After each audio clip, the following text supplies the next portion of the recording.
Good afternoon, everyone. This is CGTN reporter Hu Chao here. I am in the Asian city of Pingyao, located in northern China's Shanxi province. And today we are going to take you on a tour of the second Pingyao International Sculpture Festival. It has just kicked off this morning. More than 600 sculpture artworks have been displayed here in different halls here. And today we are very pleased to be joined by Professor Tony Brown, and he is a very well-known installation artist in the world. Now let's say hi to him. Hi, Mr. Brown. Hi. Very nice to meet you, and we feel very happy to have you today in our program. So could you please say hi to our audience and introduce yourself a bit? Yes, well, hello. It's always strange talking to people that aren't there in front of you. But yes, I'm really pleased to be here, and I'm an artist, and I've been working as an artist for many years. I also do design and architecture as well. So, and also I'm a professor, and being a professor in Europe and here in China now. So, yes. Okay, thank you. How about start today's show by your work? Okay, let's go have a look. So as you can see, behind us is the sculpture artwork by Professor Tony Brown. And actually, you can see the three paintings on the wall are also part of his artwork. Yes, so in fact drawings, and they're drawings that aren't traditional drawings. In fact, the sculpture looks like a very traditional contemporary modern sculpture, and the drawings look like drawings done by humans. So what they actually look like and what they actually are two different things, because the drawings are done by reverse engineered robots. How about this part? Same, it's done with 3D, and it's cut with laser, and It's printed by 3D technology. Yes, it's all 3D. Yeah, this is 3D too, basically, as well. So it's using robots to make the drawings, and it's using basically robots to make this. Well, talking about the robots, why did you use the digital technology to make your artwork? Anything special about that? What do you want to express through the technology? Well, personally, it's because I grew up with technology. My father was an engineer, and he worked for IBM, and he was a programmer. So from a very young age, technology is always, and he was an engineer. So I always grew up with technology and this kind of material around me. So very much part of my life. But I also say, if Leonardo da Vinci was alive today, he would be doing that. Okay. I'm sure. I'm sure Leonardo da Vinci would use 3D technology, because he was the cutting edge of his period technologically, as an inventor, as a designer, and even a painter. So I am sure if he was alive today, he would be using those tools. Well, since I am like a baby in understanding artworks, Yeah, sure. yeah. So my first impression on your work, it's about industrial age. It reminds me of the industrial age because you use the still, and also you use the 3D technology. It's like a combination of art and the modern technology industrial era, something like that. Absolutely. And so Do I understand it in the right way? I think you feel it in the right way, and it definitely is very much that aspect. Because again, if I say about Leonardo da Vinci, he was very much a part of his time. And so for me, this is very much part of our time. And that's a choice I make as an artist, to use those tools, because they're tools that are used by everybody now. And I've been using, when I first started working this way, it wasn't so common. And now the younger generation, they all, like he's using his telephone to video this. Yeah, we are using the mobile phone to do the TV shows. Yes, and so when my father was programming, the computers he was using probably took up most of this room to not even do what this could do. So arts are always relating to the life, the present, the modern life, right? And it has a relationship to technology. Like even if you think about Impressionist painting, they went out, before artists used to paint in their studio. And Impressionist painters, the reason they could go and paint outside is because they put paint in a small tube. They didn't have this before. So the technology of being able to take paint and take it with you meant that artists were liberated from being in the studio and they could go and be outside. And for me, I can work digital and then I can go to analog. So I can work in digital form and I output into a 3D form. So these guys could take tube, mix it up, paint outside, Vincent van Gogh, all of those guys, and then come back and make paint. Before they couldn't do this. They had to stay in the studio. This is a huge technological difference. Most people don't know it, but it really changed and liberated artists' capacity to express themselves. Yes, so we know that the art forms are changing as the world is changing, as the technology develops. But what remains unchanged in art? What is the unchanged part? I think that's really a really good question. The part I think that, and this is a really very interesting, and it's something I talk about as well, because you have a lot of discussion about artificial intelligence and how artificial intelligence is going to take over and all of that. I think what art does, in fact, and that part of art and what my art does, because these drawings and the way I work with the robots, I'm interested in the mistakes they make. And I'm interested in building error into the system. Imperfection. Imperfection. Not perfection, but error. And AI, if it teaches us anything, it teaches us what we are as human. And that's the thing I think that hasn't changed about the art, that there's an expressive element intellectually, spiritually, and romantically in the artwork. And the same for this work. That's why I say, when you look at the work, it still has a component that's expressive. That's me. I'm the artist in there. Okay, I got you. And we forgot to introduce the name of your artwork. In fact, this piece is called Infinity times 2. It's a mathematical. It's mathematical, but it's also talking about immaterial and material.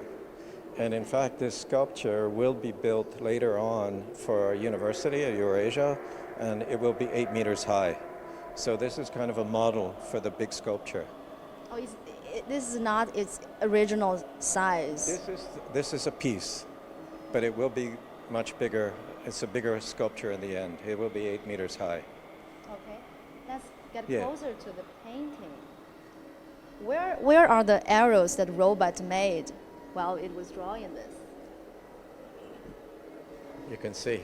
If you look closely, when you look from a distance, it looks like it's pretty much done by hand. But you can start to see where it's starting to. You can drag. It's dragging. It's very mechanical. Yeah. You can see it over in this one too. I'll show you over here. What are the arrows? All of this kind of tracing. Yeah. So sometimes the robot, when it really makes a lot of errors, it rips the papers to pieces. It destroys it. He got angry. No, it got happy. Okay. I think the robot really liked destroying because it moves very, very fast when it's drawing. So sometimes like these lines, you can see here, it can catch and it can rip and it can destroy a drawing. So this drawing in the robot is like 2.5 days, really going fast because it's building up thousands and thousands of lines. And it's dealing, because this piece is a little bit like infinity, it's dealing with the cells in universe. So it's like the cells in our body, and it's like the cells in outer space. So this form very much like cellular form mutating into spatial. But who wrote the program? I don't think robot can draw only by itself. It must be some people there. The same guy who puts the paper in front of the robot, that's me. So I reverse engineer the hardware and I reverse engineer the software. So that's me doing that. And I'm in an interactive relationship all the time with robots and the technology.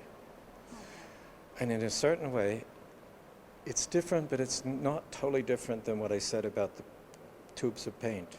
So the paint is pre-mixed. The artist is taking it, squeezing it, mixing it, and the technology is part of it. And so today artists are increasingly using different, especially in sculpture. And sculpture has a long history of using technology. So, Oh, really? Really? Very long history using technology. yeah, because sculptors used to cast things, weld things. I mean, the Chinese, I was just looking, I was just visiting for the forum, and there was a cast iron pot made by Chinese. I looked inside, it's cut in section, and it's put together. I mean, this is incredibly old, but the technology is really extraordinary. And even architecturally, Chinese architecture, the way roofs are made and they're put together, the technology is extraordinary. And even for me, I was visiting a village recently, last year, a couple of years ago, and old people carry bags, woven bags on their back. You look at how that thing is woven together structurally, the technology, it's extraordinary. It's like hundreds of years of people weaving and making this really incredibly architecturally extraordinary object. So arts are actually in everyday life, in the ordinary people. Well, again, you know, China has an amazing history in porcelain. Porcelain. I saw lots of sculpture works displayed here, used porcelain as the material. Yeah, but we're talking hundreds of years of technology. The glazes, the shrinkage. So this is just another form of similar aspect of that technology in sculpture. And sculpture is really strong this way. It's really very much part of its history. Constructing, building, using materials, pushing the materials. Porcelain is an extraordinary material that shrinks a lot when it's casting, and you have to use special. Chinese were the first to do this. And so this piece is made in China. The hardware for this piece is made in China because it's really good. And the software is a mix. Okay, anything more you want to tell us about your work here?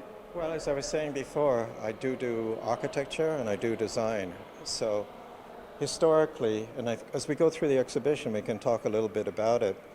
Historically, you have sculpture, and it's usually the object and the base. And this sculpture over here is really classical in that sense because it has your object and your base. In this case, I play with it because I made the object, but I make a base, and the base is also an object, and the object is also like a table. Yeah. So it's not your traditional, it's furniture, it's architecture, and it's sculpture. It's and also an artwork, not a table to hold this thing, right? But it has that play. And the same for the pieces. So these pieces I don't throw away, they're part of the... Why you put all these pieces down here? And anything special? They're from the negative shape of this. So Yeah, it's like the yeah. infinity. So the empty space becomes a solid space. So instead of throwing it away, it's like the infinity question. It's so you've got the space here, but you've got the object here, and then this becomes a negative space. Yeah, So that's it's an like- interesting it point. plays. It's playing with that, and visually when you look at it, you see that, and then you see this, and they become dots. So it's that idea of two things being different at the same time. It's the same like I was saying about these looking like classical drawings, but when you really go up close to them, you say, no, it's not.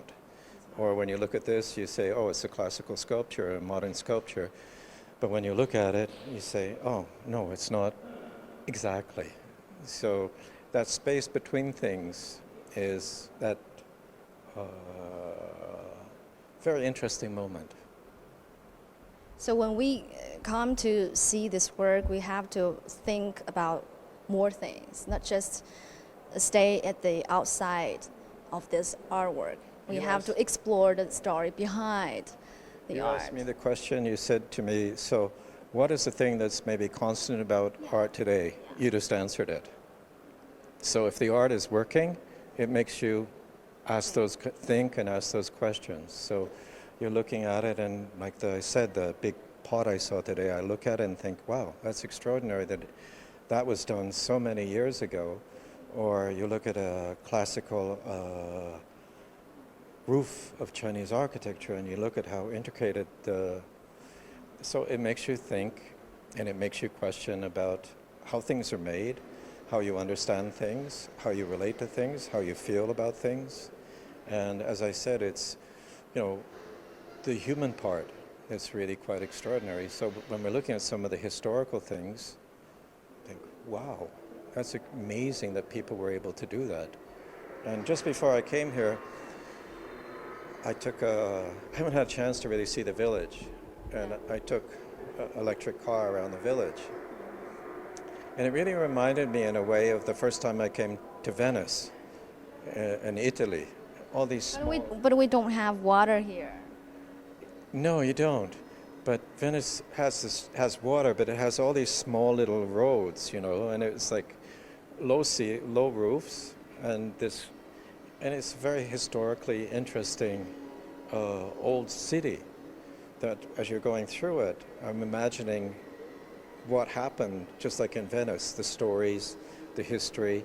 So same feeling in a certain way. No water, but also really very, very interesting. And then, this exhibition, because here obviously there's a strong history of architecture and sculpture and objects. So to see the show here is perfect. Makes really interesting sense. Yes, I agree with you. Yeah. Let's move on Yeah. to take a look at other sculpture works here. Anything special that you like to introduce to us? Well, just like I said, This one? this is a British sculptor. The name of this work is The Moving is On. It's by John Isherwood, and it's made by China. It's made of China black granite. Yeah, so as I was saying, it's, It's like squeezing something, right? yeah, it's like it's very static base, and it's got a movement through the line.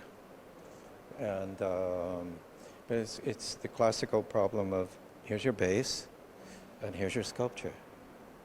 So this is a really good example of kind of classical sculpture. Classical sculpture. Just like Roman sculpture, you see the base, and then you see the head, or you see the thing put on it. Okay. That's not what I'm doing.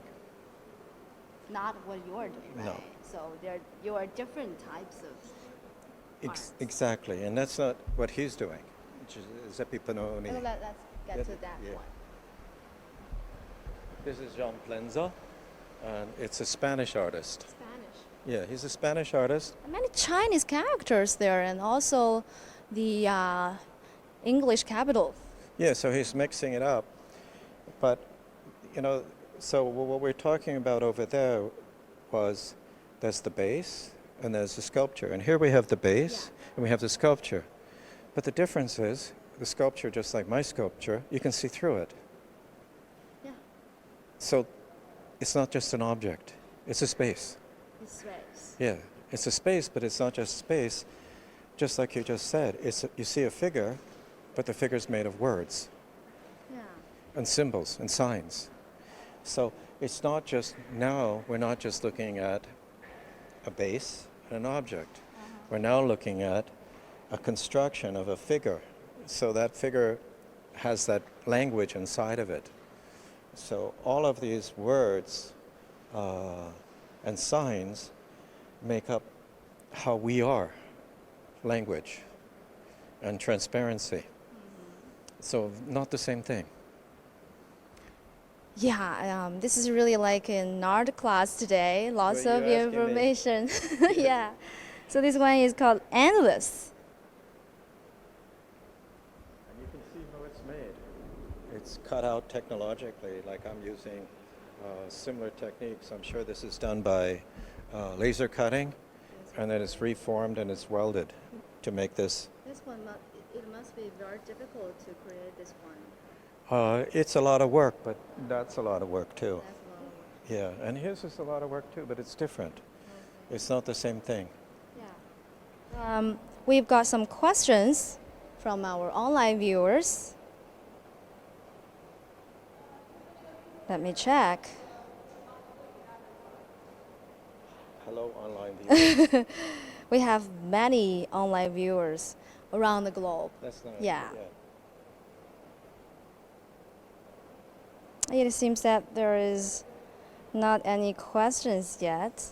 So please send me questions anytime. Okay. Here we've got the one of the most well-known artists, Mr. Professor Tony Wrang here. He can answer all the questions that you got for arts. So that's one. This is another very different example. This one is like in the Chinese style, wood. So Is it Chinese style? there's no base. No base, yeah. So the base is gone. So this is really different than what we're seeing from there to there to there. So what he's done, he's made a sculpture and he's recuperated different objects from different areas and different meaning. And he's put it all together and he's made this kind of very interesting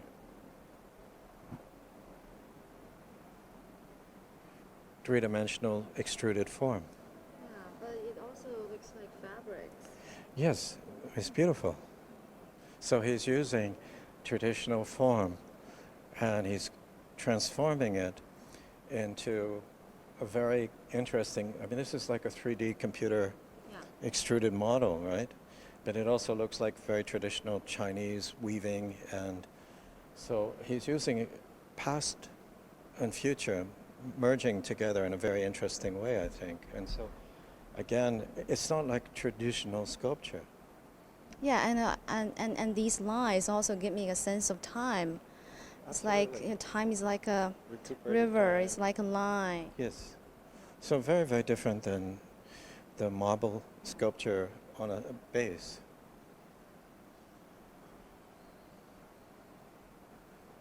I think very interesting artist. And then he's using all of these different textures of the doors. Is this antiques or they made this? I'm sure like he's an antique. recuperated. He's found them. Okay. So he doesn't make it. He takes something that already exists and puts it together. They give it a new meaning.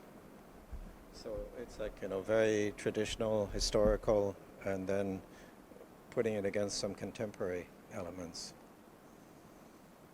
What's the name of this work? It's called Transfiguration House, and it's made by Xiang Yang. I guess should be a Chinese artist. Yeah, he's Chinese. Yeah, artist. these are antique furniture and thread and wood. Nice work. Yeah. It's a beautiful piece. Yeah, amazing. Yeah. Anything else?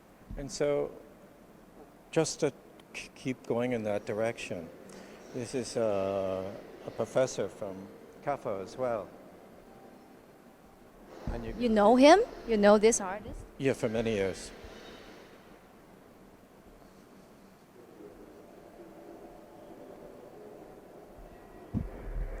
Honestly, I can't tell what are these sculptures. Well, they are forms in flux by Chinese artist Zhan Wang. Yeah, Zhan Wang. Well, it used hydrodynamic algorithm, 3D printed sculpture, hand-hammered stainless steel, blowtorch flame surface. Wow, lots of materials contained in this space. technologically really advanced. But let's just go back, like we were just talking before. Which one? Where's the base? Yeah, this one. No base and they hang in the air. Yeah, so I think the curator did this on purpose as well, because you've got my piece that is and isn't, and then the very classical, and then transparency, and then you have this architectural recuperated form, and then you've got these, what he calls forms in flux, which are stainless steel, but they look like, liquid lead in the sky. So no base, and all of a sudden the sculpture is suspended. This is sculpture class. Yeah, definitely, and Could you free. ask me the question? And this is for free. Yes, for free. How much do you usually charge for one class? A lot. Okay, just kidding.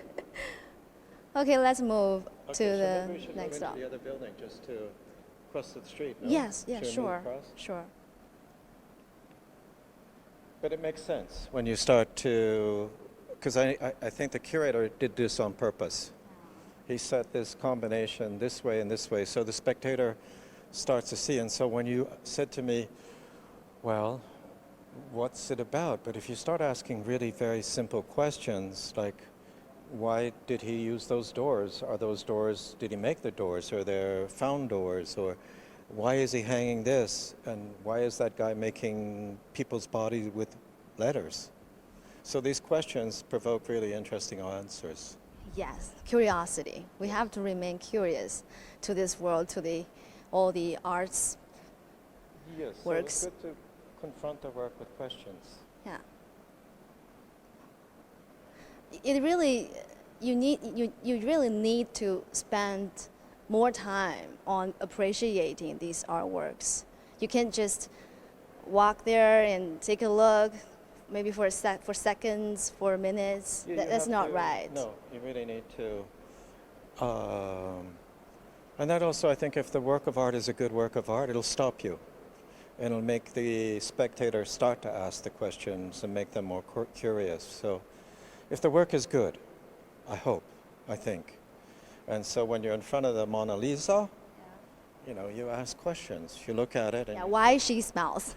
why is she smiling? Or you're in front of a Picasso and you ask about the abstraction. Or, if you're in front of the Rodin, you say, what's the guy thinking about? And why is the sculpture? And if you look at a Rodin sculpture like this sculpture, Rodin is an extraordinary sculptor because he always puts the viewer in a particular position. Not the back, not the side, but... So when you look at the thinker, you, the viewer, and then you say, why am I here? Well, Rodin put you there. Okay. And the same for this work. Same for my work. So today's live streaming actually is teaching you how to appreciate artworks. Well, I'm explaining a little bit of the history. And because I am a teacher and I'm a professor and I've dealt with it for a long time, so I think people often are afraid. And even like you said to me today, I don't know anything. Well, you do. And people do. If you ask really just very basic questions, they're usually really smart questions. And they deserve good answers. And if there aren't good answers, then there's a problem. So I'm trying my hardest to give you an okay answer. Okay, thank you. You really have to think about it so you can have questions. Well, this house is really hot. Yeah, my side's better. It's cooler. Yeah. So this sculpture, This one? yeah, this one is... 3 rocks looks like. Um, It's called planting trays by Chinese artist Sui Jianguo. It's made of cast bronze. So this artist, I know him for many years. He's really very important Chinese artist and very radical for Chinese artists because he used to make figurative work, but you can see this is quite abstract. Yeah, yeah. But Yeah. that's the interesting thing. It looks abstract, but in fact it's not abstract when you really look at it. And like I said, the first thing we can look at, he puts one on a base and he doesn't put this on a base. Why? Because he's playing with taking the sculpture, elevating it, or like Rodin, putting it in physical space. So if we take a look at this sculpture more closely, let's go look at this one.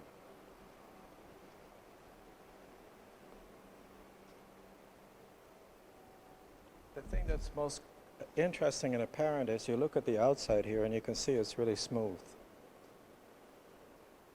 Yeah, this side is smooth. Yeah, this side isn't. But the upper side, the top side is rough. Right. Why is that? Yeah, by hand. Yeah, look at my hand.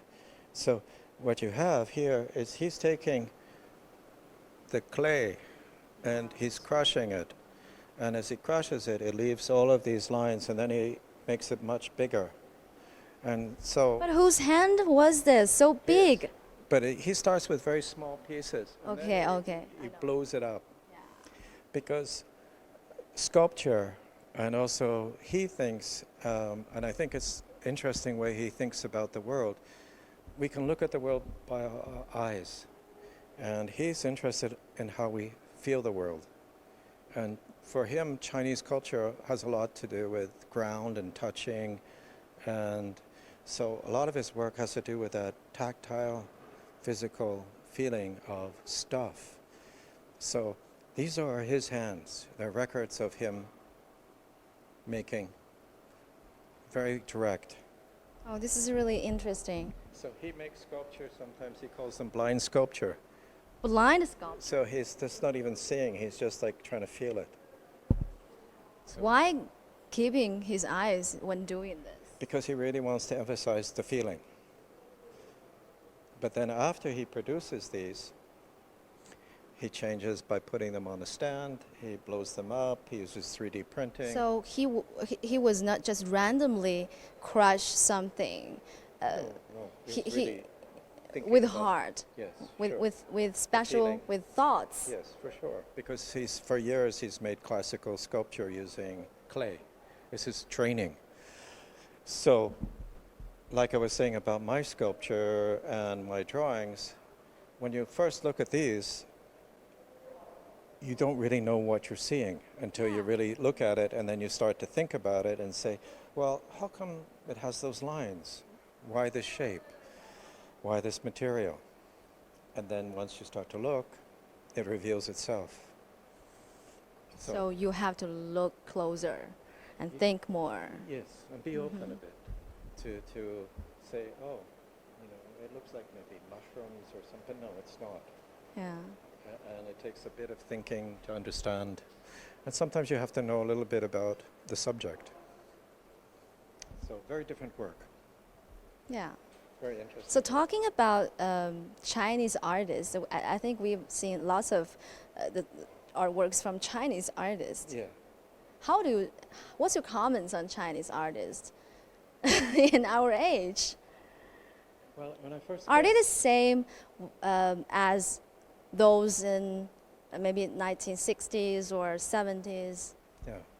When I first came here, I'll make a comparison. When I first came to China many years ago, I mean, China was a developing country that moved extremely quickly.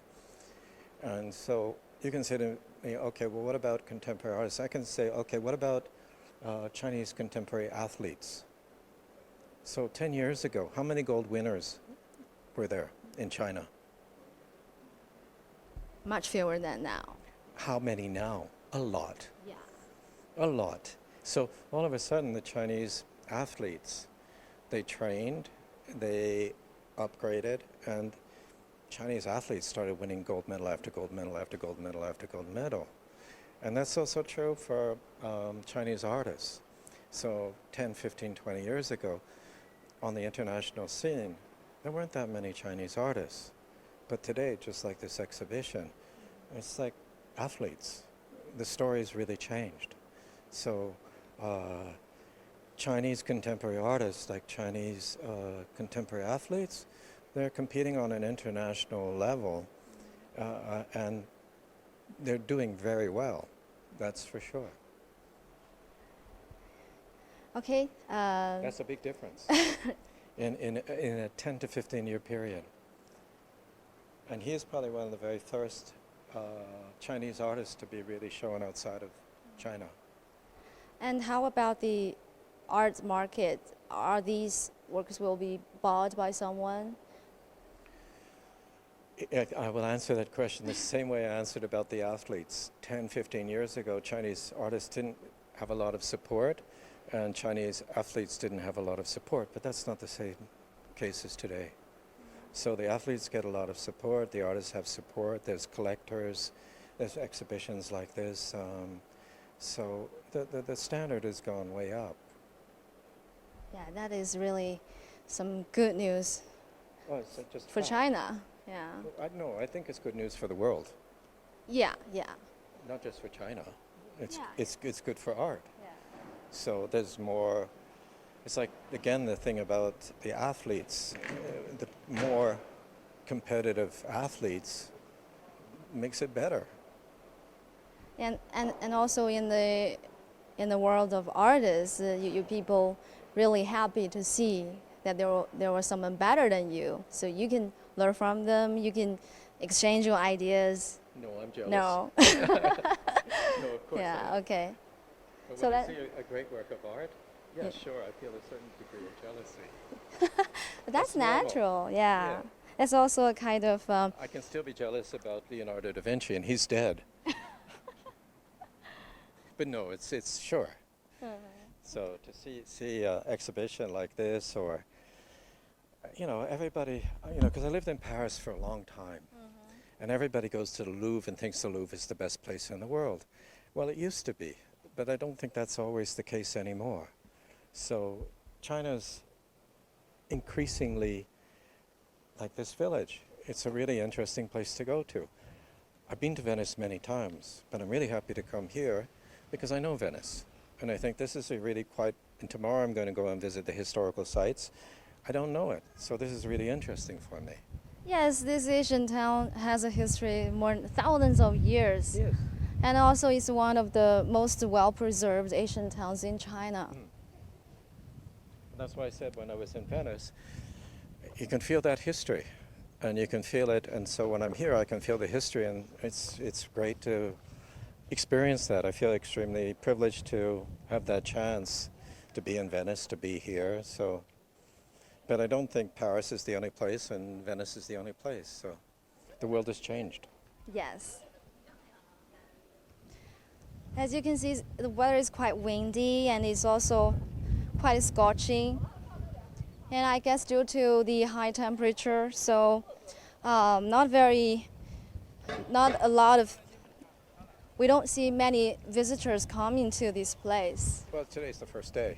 That's pretty normal. Yes, It's the yes, opening, yes. so- I have to remind you that this sculpture event will last till the end of July. So there Yeah. is still, Lots of time. lots of time, 15 or more days away. Yeah.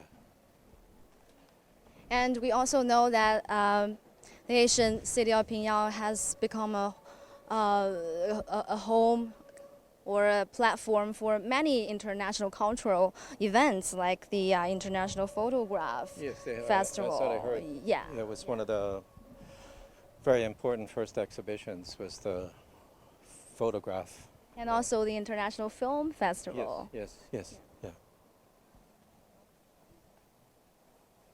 So it's really good to see that such an old place now have received so much vigor, and it starts to prosper. And also these kind of events can also bring more income to the local villagers. Well, one thing, I live in France for many, many years, and the French are very, very good at promoting themselves because they think they're the best. Yeah, they are confident. Very. And the Chinese sometimes don't have that same confidence, but they have a lot of reason to have the confidence. And that's one thing I've always been surprised about. Chinese are quite humble and don't, I'm the best, I'm the greatest, but China has a lot to offer. But I believe as more and more overseas artists like you and many other international friends coming to China, I They think start to see. this place will be better, Yeah, sure. will be more confident. Yes, absolutely. And also, since you teach us in one of China's prestigious art school, the Central Academy of Fine Arts. Yeah. So tell us about your students. Well, I can just say that I've been extremely lucky because in France, I had some extraordinarily great students that did extremely well, but I've had the same pleasure here in China. So some of my students that I've had in China became internationally famous, great students. And so the level of the students I have, it's really a pleasure because it's a top school. And so the students are really good. And at Eurasia, it's not what they say is a top school. I advise for that school. But it's developing, and it's really interesting to see it develop. So the level between, let's say, Paris and Beijing, it's not like this. It's just what I said about the athletes. It's becoming equally competitive. And we also know that the theme of this year, which was set by Mr. Peng Feng, the curator, the curator, and yes. also Professor Dean of the Art School of Peking University. In between is the theme. How do you understand the theme? Yesterday I interviewed Professor Peng Feng. He said he wanted to use this festival for people to know more about to realize the difference between tradition and modernity, and also the common ground between tradition and modernity, and also between East and West, and between past and present. How do you see that? Well, I think that's again something that the young generation and everybody's dealing with in China and in the world, and particularly in China, because it's moved so much at a great speed forward. And my work, like I said, it's backward and it's forward. It looks like classical sculpture, it looks like classical, but it's not, because I'm using robots. So it's a kind of contradiction. So we live in this contradiction all the time today. And that contradiction, I've learned from the Chinese, rather than seeing it as a negative thing, it can be dealt with in a parallel way, and we just move forward. Westerners tend to be more Cartesian, and they think, yes, no, yes, no, yes, no. And because Chinese tend to be more Confucius, they do this in between. And I've learned this from the Chinese. So rather than seeing in between as a negative thing, I embrace it now.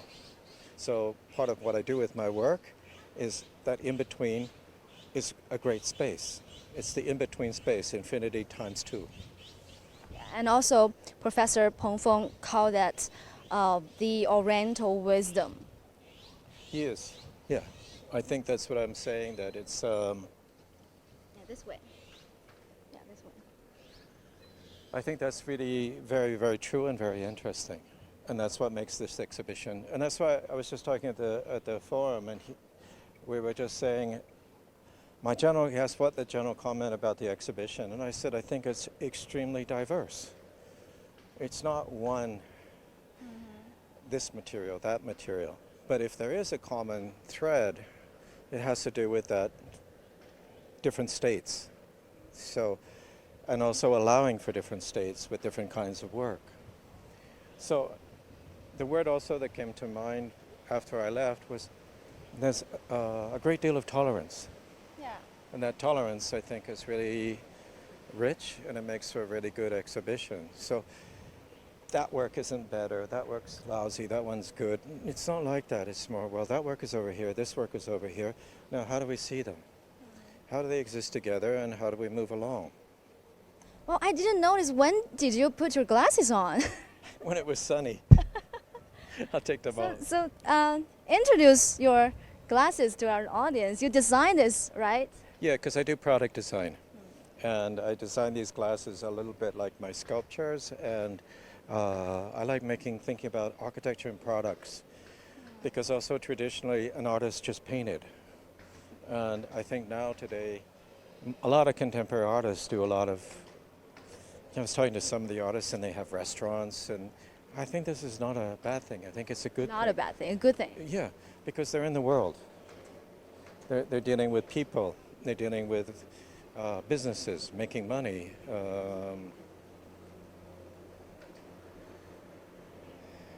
Whereas the 19th century concept of art was, you know, like the artist is in the studio by themselves expressing, they don't care about anybody. Which is okay, but I don't think that's... And I think if you look at all of these sculptures, and this is one of the big differences between sculpture and painting. Sculpture has always been an activity that uses technology and needs labor. So it has to be in the physical world a lot more than painting does. So traditionally sculptors use foundries, use manufacturing process. They need help moving this heavy steel. So it's not just me. It's also the world and me. And that's a bit of a difference with sculpture. Yeah. As for this sculpture work, it's called 切问 in Chinese, and it's also from a Chinese artist, Guo Gong. And I also talked to Guo Gong yesterday about this word, this piece of work. He said that he used the material. When he uses the material, he doesn't take it as an object. He takes it as a subject, and he tries to read into the material and tries to talk with it. So when he finished this artwork and putting it here, it's not about what this it's not about what he wants to express, but it's about what this material wants to say. How do you see this point? I think what he said is really very contemporary, very interesting. And what I said about Sutian Gore and the clay, he's also responding to the material. And so when he's squeezing the clay, he's responding to the material. So when I'm using technology, I'm in a dialogue with the robots. I'm in a dialogue with the software. It's not just me. We're speaking to each other. And sometimes we have fights. And sometimes the robot... Really? How did you guys fight with each other, fight with the robot? Well, it wins, not me usually. It rips up my drawings or, you know, and I have to say, okay, well, I accept it. This is what happens. So, and sometimes the robots end up doing sometimes pretty interesting things. So what he's saying is he's letting the material be the material. He's not trying to paint this material. He's using that raw material and reform. Let it be as in its pure form. And that's an interesting, and also, where's his base? There. Yes, exactly. Yeah. It has base there. But not really. And this hasn't got a base over here. This one over here, this other sculpture he made. Maybe this base is just to stop it from rolling. Yes. But it's not your classical from where we started today. It's really different. So what he said is really interesting about physical aspect of sculpture today. The sculpture, how he's placed it on the wall, how he's put these sculptures relative to each other, and how he's used the environment. It's, in a certain way, it's a little bit like we look at this work. And what we have here... Yeah, the red balloons. I don't know what is it about. Well, it's got a mirror behind it. That's one thing we can see right away. And so it's affecting the space. So just like when we're looking at the sculptures hanging from the ceiling. So this piece, it's got, the work is hanging, it's made the floor, and this red balloons are on the floor, in the sky. And when I talked to you about my dots on the floor, remember? Yeah. Well, it's the dots on the floor, and they're floating. So it's talking about space. And it's not really a sculpture, it's more like an installation. So it's dealing more with space and less with an object. So the first sculpture we looked at, or not my sculpture, but the classical marble with the base, is really about an object, solid. This is talking about space. Why use the red balloons? They liked red. I don't know. I mean, It's like human blood cells or something like that. Yeah, I think the red is probably because, in China, red is like really pretty strong color that's often used. But that's the difference, like, with him, he's really trying to stick to pretty much the pure material. He's not wanting to It's transform. very simple. Uh, Looks simple, but he told me that it also took him lots of efforts to cut the pieces, the 3 pieces from this steel roll. It is very That hard. piece looks really simple. But Also very difficult. when they were welding it, they lost 40,000 RMB because they didn't weld one of the pieces right. Oh, it cost a lot. Yeah, because the material's expensive, and if they make a mistake, you destroy it. To make these glasses, I had to make 6 prototypes to make it perfect. Because when a work of art is really good, it looks simple. And I come back to athlete. I was watching these Chinese badminton players. It looks so simple, but it's like hours and hours, or soccer player, or runners, or tennis playing. So, until you actually try, you find out, no, it's really hard to play badminton, it's really hard to play soccer, it's really hard to run the marathon. Not many people can do it, and in fact, it takes a lot of trial, error, and even this kind of, the person has to hang it, deal with the height, make mistakes for it to have any kind of effect. So my sculpture, it's years of experience. So if I make mistakes, it's going to cost money. So the fewer mistakes I make and I get it right, so often I do it in 3D, and then I make the actual piece. So same for him. He makes mistakes. It's going to cost him time and money. And that's, again, even true for like somebody learning to make sculpture like Rodin. Master. It looks really easy until you try, and then you see, wow, a lot of mistakes. And I'm going to go to where people make pots, like when you make a potter throws pot. Yeah.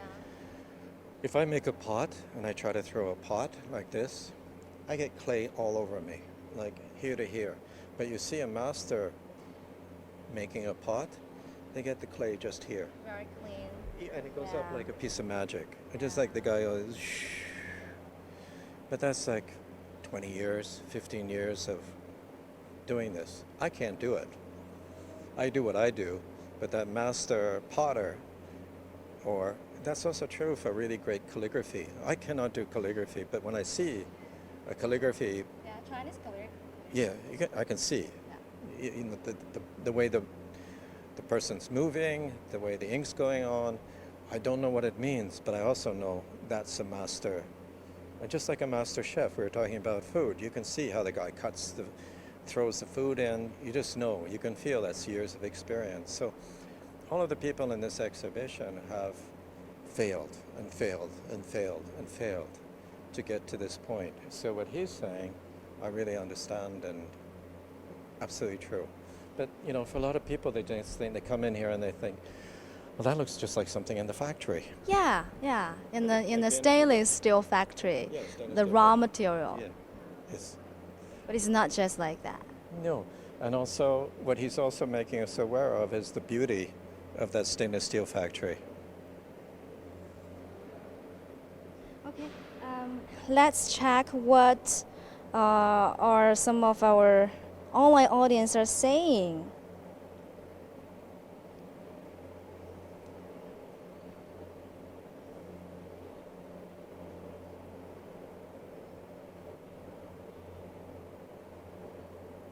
Okay, it seems like Jack Xiong is very interested in the history of the ancient city of Pingyao. And also, Sebastian Martin says, very nice picture.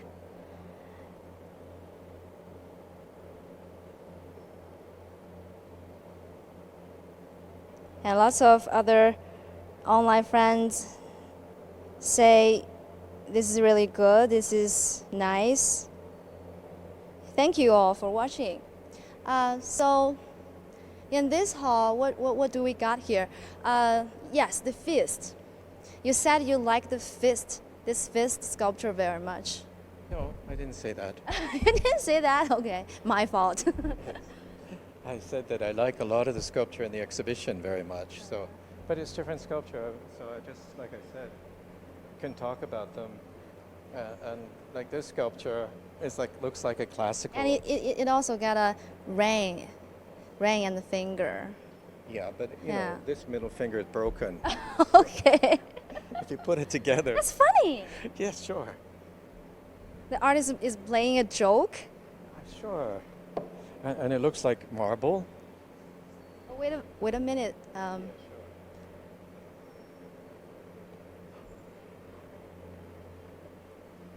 Yeah. I was looking for my cameraman. Okay. It looks like marble, but it's fake.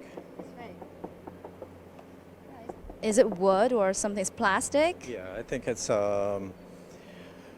plasto or a material, but it looks like he makes it look like it's like marble, and you know it's like these two, and obviously it's like Little finger. yeah, it's pretty So clear. funny. Yeah, so a sense of humor, and I even think the train piece here, you know, like these big shoes running behind the train. It's really quite. It's a little bit like cartoon, but it's Very bad shoes, very old shoes. yeah, and big. So artists sometimes play. They sometimes sense of humor, and you know, it's like there's a German artist here. Everybody's doing selfies now, and he's like making these. I saw lots of visitors taking photos with this figures yesterday. Because it's like a selfie. So you know, he's made selfies. Who are these people? Hmm? Who are these people? Who are these? That's the artist. It's Oh. a German artist. Yeah, that's him. That's him. That's him. It's a self-portrait. Well, this is the artist himself.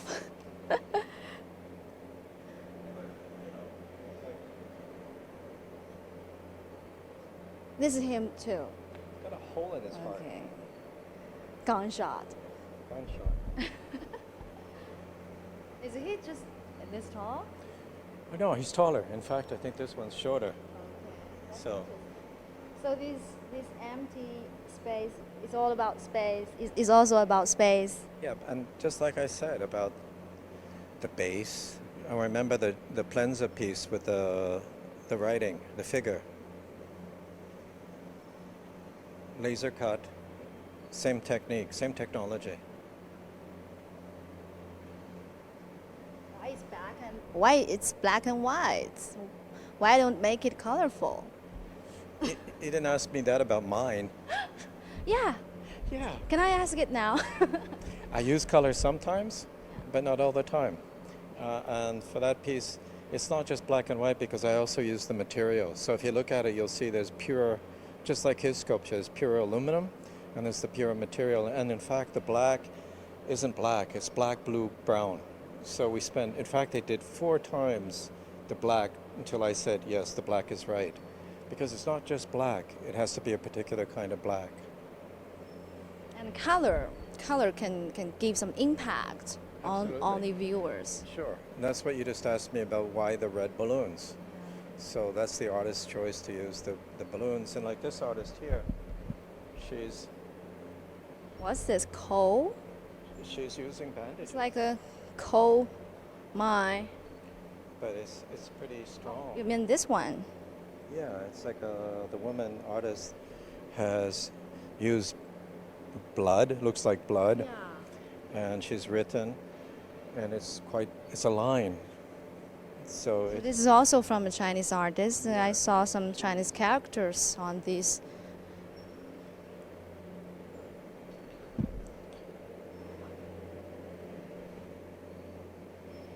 Breathable. Yeah, it's called. a woman It's artist. called breathable. It's like the wound, make the wound breathable. Some wounds on the body. Now you're doing my job.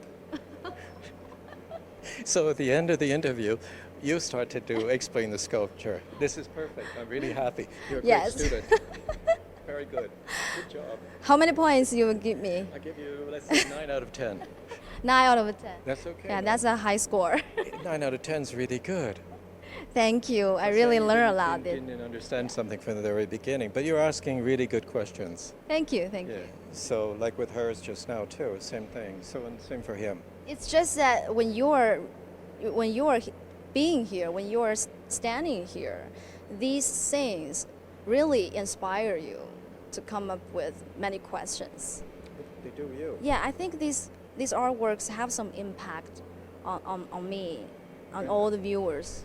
And I think we've had a lovely conversation because of it. It's been a pleasure for me because when we first started talking, you were asking very standard questions, and now you're asking much more difficult questions. You're observing things differently, and it gets richer. And that's easy for me. And it seems that I got some talent in art. Well, I think it's because you're probably used to interviewing. Okay, whatever. It's like asking people questions, you know. It's like when you have an interesting person and you start asking and you can see. So the same for the artwork. Like I said, some artworks, like that piece, it's funny and you get it, right? But it doesn't go deeper in a way. Whereas her work, I probably think if you dig into this, it might go deeper and deeper. Or I hope with my work, once you start digging, it goes into deeper layers. So there's the initial question, and then there's the questions deeper and deeper and deeper. Sort of like when you're reading a book, and the first, or even watching a movie, and the first 10 seconds, it's quite strong. And then you start going deeper and deeper. So I think the more time you spend with the artwork, your questions become deeper. And I'm sure if you go back through the show now, you will have another round of questions. So if we did this again, it wouldn't be the same interview. Yes, I can't agree with you more. Many artists yesterday I interviewed also told me that the more you see, the better you understand them. Yes, yes. And the more questions you're asking, like you are, like I said, the deeper it goes. And then some work doesn't. It's just there. Or it's again like sometimes it's simple, and sometimes it's funny. But that's great too. It doesn't always have to be like a movie. Sometimes you see a movie and it's like really simple, really funny. Wow, that's great. And that's again about having just different kinds of work. So an exhibition like this is not, like I was saying, well, that one kind of work or this kind of, it's like a film festival. So sometimes you have action, sometimes you have drama, sometimes you have comedy. So the same for here. So you got, and then some people really like action. Some people like more philosophical, more difficult. So the curator, I think, is really trying to balance all of that for the viewer. And I guess it's also very interesting that one interesting thing for taking part in such an event is that you can have conversations with different people, just like you and me. We don't know each other yesterday, but now we talk a lot about the arts, and I even learned something from you, right? So you have talked to many artists, right, in this art sculpture festival? Some are old friends, some are new friends, and so I'm, it's really happy to be in an exhibition with sculpture, but sculpture is really hard. It takes a lot of logistical and financial support, whereas a photo show, it's pretty easy to hang the paintings and drawings on the wall or the photos on the wall. This exhibition is far more demanding for everybody. So yeah, I'm happy to be part of it. Okay, now how about check the my favorite piece of artwork? Okay, Yeah, then you can tell me why.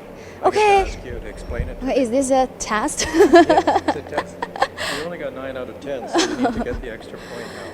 Yeah, I was really impressed by this one yesterday after I checked all the artworks here. It has these kind of spinning gears, and the first impression was it enjoys a Chinese Oriental style as well as a Western style because it uses all the gears, stainless steel gears. often made in Western factories.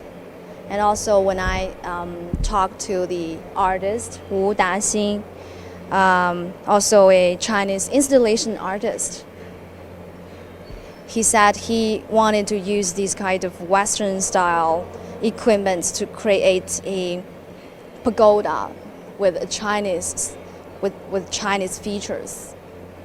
Yeah. And it's really special. Like a pagoda, like a tree. Yeah. And also he talks about the time. He said this spinning gears is just like time, because in Chinese culture time is like a circle. Time moves in circles.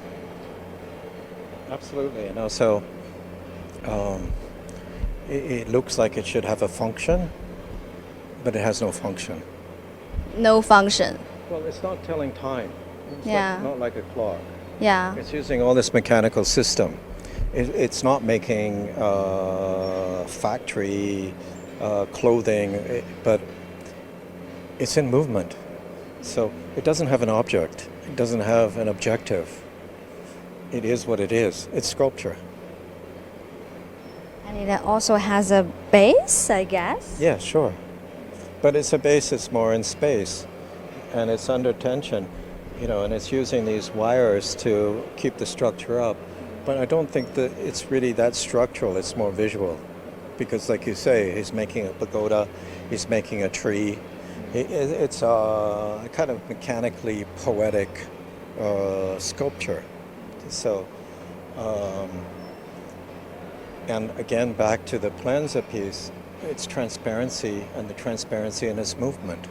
So as it's moving, it's like shifting all the time. So when you were looking at the Planza piece or my piece, and that's the thing about sculpture, you start walking around it, and you walk around this, it's changing all the time.